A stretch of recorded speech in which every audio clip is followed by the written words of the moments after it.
우리 역사적으로 보면 이제 다니엘은 주전 600년경의 사람입니다.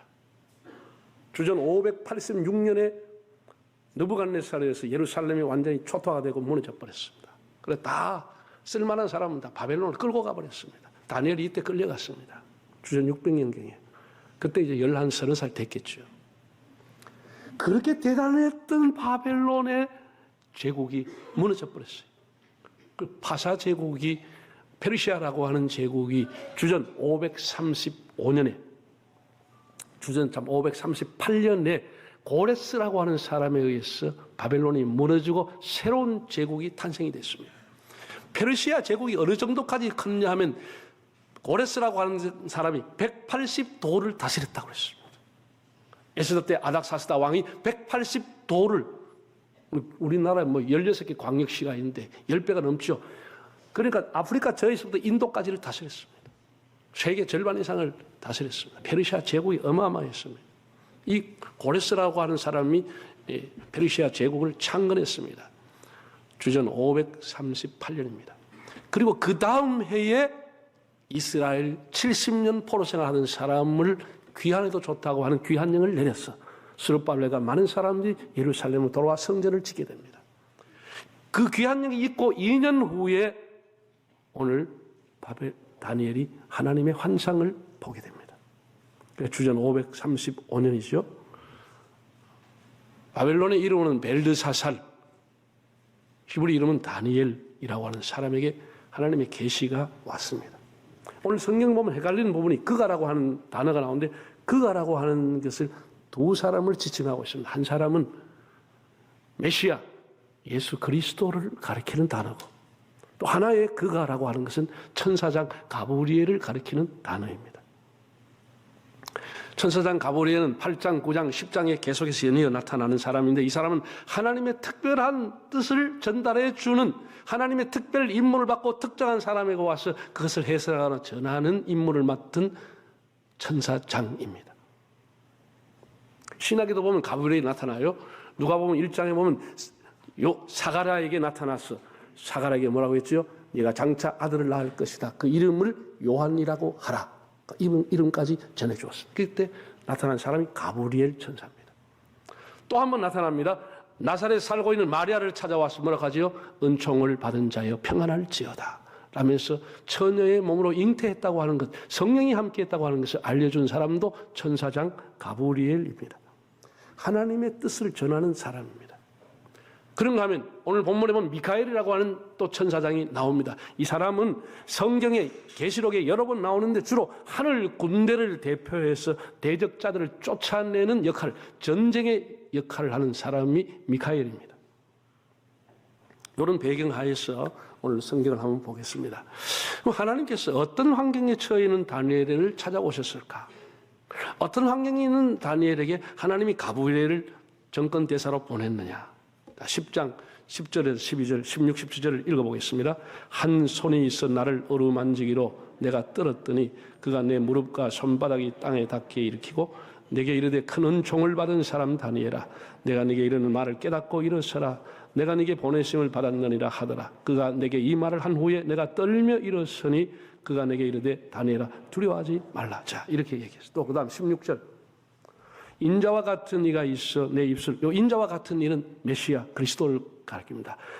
예수님께서 내 입술을 만진지라 내가 곧 입을 열어 내 앞에 서 있는 자에게 말하 이르되 내 주여 이 환상으로 말미암아 근심이 내게 더함으로 내가 힘이 없어졌나이다. 내 몸에 힘이 없어졌고 호흡이 남지 아니하였사오니 내 주의 이 종이 어찌 능히 내 주와 더불어 말씀할 수 있으리까 하였다. 예. 하나님께서 가브리엘을 통해 가지고 다니엘에게 앞으로 큰 전쟁이 일어나서 세계의 패권이 바뀔 것이라고 하는 것을 환상을 통해서 가르쳐줬다는 거예요. 얼마나 놀랐습니까? 나이도 많고 이제 다 국가의 공직에서 떠나서 90이 넘는 사람한테 하나님께서 장차 이 세계가 어떻게 변화될 것을 말씀을 했습니다. 예, 놀랍습니다.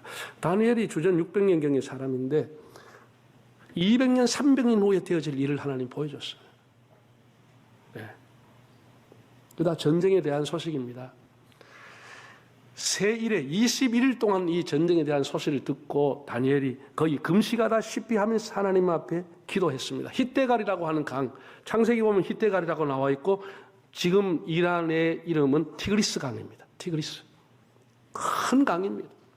2000년, 3000년 전에 이미 큰 다리를 놔서 지금도 그 다리를 쓰고 있습니다. 얼마나 튼튼하게 나왔고 얼마나 공격이 셌으면 2000년 전 다리를 지금 사용하겠습니까? 티그리스. 네?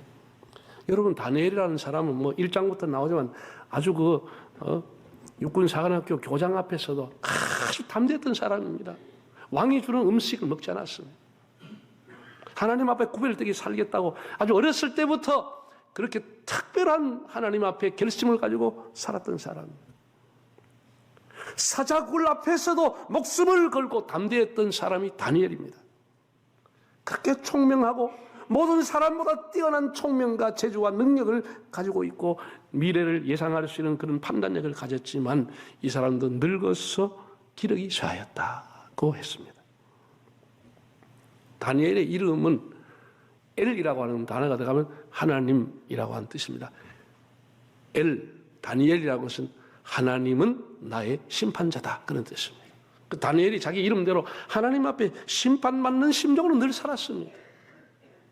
그러니까 이 사람의 삶이 흠과 티가 없었어요. 훌륭한 공직자였습니다. 훌륭한 정치 지도자였습니다.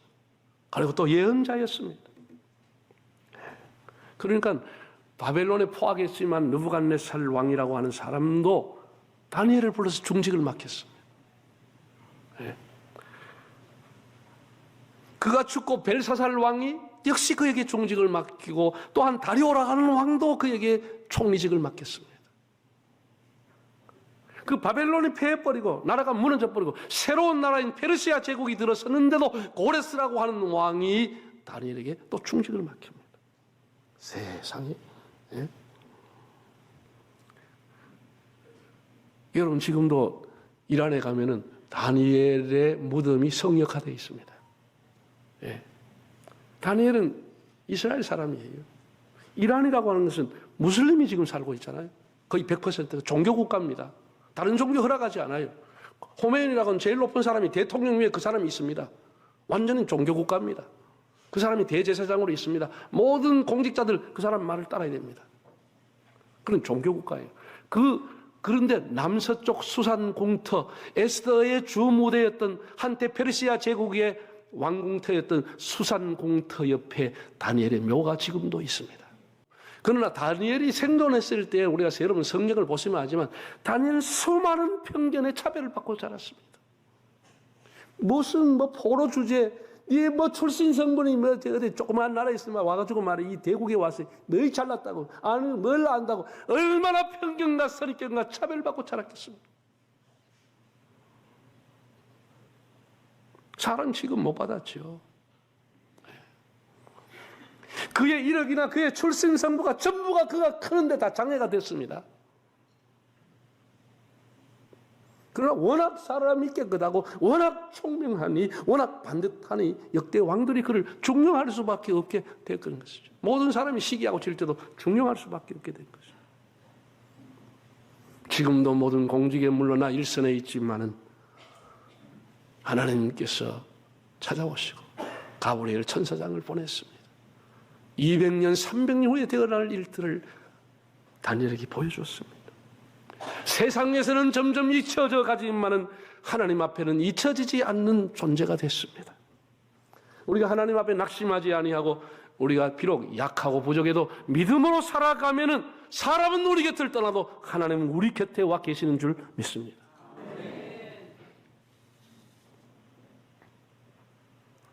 연약할 때, 노쇠할 때, 그런 환경에 있을 때 하나님 그를 찾아왔습니다. 네. 그리고 하나님께서 다니엘 뭐라고 불러줬습니까? 하나님 뭐라고 불렀죠? 자, 11절, 18절, 19절 읽어보겠습니다. 내게 이르되 크는 총을 받은 사람 다니엘아, 내가 네게 이르는 말을 깨닫고 일어서라. 내가 네게 보내심을 받았느니라 하더라. 그가 내게 이 말을 한 후에 내가 떨며 일어서니 또 사람의 모양 같은 것 하나가 나를 만지며 나를 강건하게 하여 이르되 그런 총을 받은 사람이여 두려워하지 말라. 평안하라. 강건하라. 강건하라고 했다라는 것입니다. 큰 은총을 받은 사람 다니엘아. 히브리어를 보면은 햄다 이시 다니엘이라는 단어가 되어 있습니다. 이시라고 하는 사람이고 햄다라고 하는 단어는 헤메드라고 하는 단어에서 유래한 것인데 동사입니다. 기뻐하다, 사모하다, 좋아하다, 보배롭다, 아름답다 그런 뜻을 갖고 있습니다.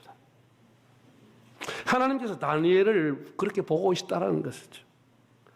그 쇠약하고 노쇠한 다니엘을 보고 하나님께서 뭐라고 했느냐? 내가 너를 보배롭게 여긴다. 내가 너를 소중하게 여긴다. 내가 너를 아름답게 여긴다. 하나님 그렇게 다니엘에 오셔서 말씀해 주었어요. 다니엘을 시기한 사람들은 다니엘을 시기의 대상으로, 질투의 대상으로, 제거의 대상으로 눈에 가시처럼 보았지만 하나님께서는 다니엘을 나의 사랑하는 보배로운 자야. 햄다이시 다니엘, 나의 사랑스러운 자야. 하나님 이렇게 불렀다는 거야. 여러분들이 살아가면서 세상 사람들을 본 기준엔 별 볼 일 없고 모든 것이 약하지만 하나님 보실 때 끝까지 우리가 믿음을 지켜 경건하게 삶으로 다니엘과 같이 하나님께서 보배로운 자녀야, 사랑스러운 자녀야 그렇게 부를 수 있기를 바랍니다. 너는 보배롭고 존귀한 주님의 자녀라. 꼭 찬송 그대로. 오늘 성경에 많은 하나님이 다니엘을 불러주는 것은 햄다이시 다니엘, 보배로운 다니엘아. 이걸 우리말로 쉽게 번역한 것이 큰 은총을 받은 사람이여 라고 한 것입니다. 은총이라고 하는 것을 한자로 보면은 은혜 은자, 사랑할 총자입니다. 총애, 특별한 사랑 은혜를 받는 사람을 은총을 받았다, 총애를 받고 있다, 우리가 그렇죠. 은총이라고 하는 것은 우리가 받고 싶다고 받아지는 게 아닙니다. 그건 하나님이 위로부터 우리에게 주셔야 되는 겁니다. 은혜는 자격이 없는 자에게 하나님이 주시는 것이 은혜인 것입니다. 은혜인 거예요. 성경에 우리 보면 은총을 받은 자라고 불렸던 사람이 몇 사람 있어요? 다 믿음의 사람들입니다. 모세도 하나님의 은총을 받은 자로 기록되어 있습니다. 사무엘이라고 하는 사람은 사무엘상을 읽어보면 어릴 때부터 점점 자라며 하나님의 은총이 그와 함께했다. 하나님의 은총을 받은 사람입니다. 다윗에게 하나님 뭐라고 계약했지요? 뭐라고 약속했지요?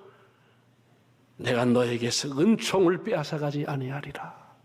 은총을 빼앗아가지 않겠다고 했습니다. 얼마나 귀하면 하나님 그렇게 말씀했겠습니까? 하나님이 솔로몬에게 이렇게 말했습니다. 내가 네 아비 다윗을 인하여 너에게 은총을 베풀리라. 얼마나 다윗이 귀하면 그 솔로몬에게 하나님이 나타나셔서 내가 네 아비 다윗을 때문에 내가 너에게 은총을 베풀어 주리라. 하나님 이렇게 얘기했다고. 여러분 하나님 앞에 바르게 살고 믿음으로 살면 여러분 자녀에게 은총이 임하게 될 줄로 믿습니다.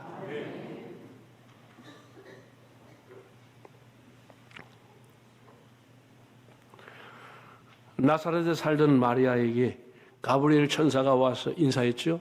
은총을 받은 자여 평안할지어다. 은총을 받으니까 성모가 되는 거 아니겠습니까? 사도 바울은 로마서 5장에서 이렇게 말했습니다. 우리가 아직 죄인 되었을 때, 우리가 하나님과 죄악 때문에 원수가 되었을 때, 우리가 연약할 때 그리스도께서 우리를 위해 십자가에 죽으심으로써 하나님이 우리를 사랑한다는 것을 확증해 주셨다라고 했습니다. 우리가 하나님의 사랑 받을 자격이 없지만 주님께서 우리를 보배롭게 여기시고 우리를 사랑스럽게 여기시고 우리를 불러 구원해 주신 겁니다. 얼마나 감사합니까? 하나님이 보배로운 자여, 큰 은총을 받은 자여 이렇게 다니엘을 불러줬다는 것입니다. 마지막 세 번째는 하나님의 은총을 크게 받은 자에게 하셨던 말씀이 뭡니까? 하나님 세 가지 말씀을 줬어요. 19절 한번 읽어보실까요? 이르되 큰 총을 받은 사람이여 뭐 하지 말라? 두려워하지 말라. 또 평안하라. 강건하라. 강건하라. 그가 이같이 내게 말하며 내가 곧 힘이 나서 이르되 내 주께서 나를 강건하게 하셨사오니 말씀하옵소서. 네? 하나님 얼마나 다니엘을 사랑했는지 다니엘에게 이렇게 말했다는 거예요. 두려워하지 말아라. 네. 왜 그랬을까요? 장차 일어날 전쟁에 대한 환상과 계시를 깨달았던 다니엘이 두려움에 빠졌습니다. 네. 성경에 보면 힘이 하나도 없고 호흡이 남지 않았나이다 할 정도로 기운이 빠지고 두려워했습니다. 일평생 하나님 앞에 경건하게 기도하며 살았던 다니엘을 또 전쟁에 대한 소식을 들을 때 호흡이 끊어질 것 같은 죽을 것 같은 두려움에 휩싸이게 되었다 했습니다. 앞으로 이제 여러분 다니엘이 받은 계시가 뭐예요? 그 어마어마하게 예루살렘 성을 무너뜨리고 하나님의 성전을 불태웠던 잔악한 느부갓네살의 왕조 바벨로니아가 다 무너졌습니다. 고레스에 해가지고 페르시아라는 새로운 어마어마한 나라가 들어섰습니다. 그 나라가 망하리라고 아무도 예언하지 못했습니다. 근데 하나님께서 다니엘에게 헬라라고 하는 나라가 일어날 것이다. 그리스라고 하는 나라가 앞으로 일어나서 이 페르시아를 무너뜨릴 것이다. 헬라의 시대가 올 것을 하나님이 수백 년 전에 다니엘에게 알려준 것이에요. 그러니 이 전쟁의 소식을 듣고 다니엘이 두려워 떨었다는 거예요. 왜? 전쟁이 사람을 그냥 둬요? 다시 예루살렘에 돌아가서 성전을 짓고 있던 그들에게 전쟁이 임했을 때 그 예루살렘 성이 다시 무너지게 될 것이고 수많은 사람이 죽거나 포로로 잡혀가고 또다시 종교적인 핍박을 받을 걸 생각할 때 자기들의 후손을 생각하면서 다니엘이 두려워했다는 것이죠. 여러분 만약 여러분 중에 6.25를 경험해서 그냥 1.4.5때 때 보따리 하나 주고 그냥 콧물 찔찔 흘리며 도망갔던 사람이 다시 그 전쟁이 온다고 하면 여러분 얼마나 두려워하겠습니까? 얼마나 두려워하겠어요. 다니엘이 음식을 못 먹고 두려워하고 있었어요. 지금 여러분 전쟁 한번 보세요. 우크라이나 한번 보세요. 팔레스타인 한번 보세요. 전쟁이라고 하는 것은 자비가 없습니다. 그냥 잔인하게 무자비하게 죽여야 사는 겁니다. 이게 전쟁입니다. 군인만 죽여요? 그렇지 않아요. 국제법이 있어도 소용없어요. 닥친 대로 죽이는 거예요. 그리고 이 세상에 사람들이 지는 죄 중에 제일 큰 죄가 전쟁이라는 죄예요. 무고한 생명을 죽이는 것은. 삶의 터전이 한순간에 그냥 다 잃다가 날아가는 겁니다. 이런 것을 생각하면서 다니엘이 하나님 앞에 두려워하며 눈물을 흘렸다는 것이에요. 티그리스 강변에서 눈물 흘리고 있었습니다. 하나님께서 그에게 오셔서 하셨던 말씀은 두려워하지 말아라. 두려워하지 말아라. 여러분 우리가 세상 살아가면서 얼마나 힘든 일이 많습니까? 예. 뭐 코로나 끝나고 난 뒤에 뭘 회복될 줄 알았는데 경제가 회복이 안 돼요. 다 사람들이 두려워하고 있는 거예요. 내 노후와 내 미래는 어떻게 될까? 연금은 제대로 나올까? 뭐 국가 연금조차도 뭐 개혁한다고 이게 다 못 받는다 하니 다 두려워하지요. 예. 여러분 오늘 이 어려운 환난에 대해 살아가는 우리들에게 주님이 주시는 말씀은 다니엘과 같습니다. 두려워하지 마시기 바랍니다. 두려워하지 말아라. 두 번째 하나님 주신 말씀은 뭐라고요? 평안하라고 그랬습니다. 평안하라고 그랬습니다. 예. 티그리스 강변에서 나라와 민족을 위해 기도하던 다니엘에게 하나님 평안하라고 했습니다. 예.